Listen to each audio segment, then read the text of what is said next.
So the first thing that you want to do is make sure Mod Engine 2 and the Elden mod loader are installed. Over here, you can find both tools online. After that, search for Seamless Co-op and Convergence mod on nexusmods.com. Then tap on the download button, which will redirect you to the download page. After that, check the manual provided on the mod page for installation instructions. Then extract both downloaded mods. Over here, you'll find the Convergence mod folder from the installer. Then place the Seamless Co-op DLL and ini files into that folder along with all the Convergence files. After that, launch the application in-game.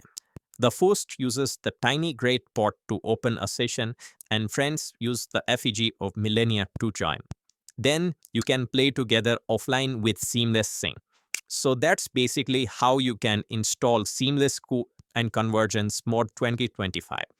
And that's it for this week.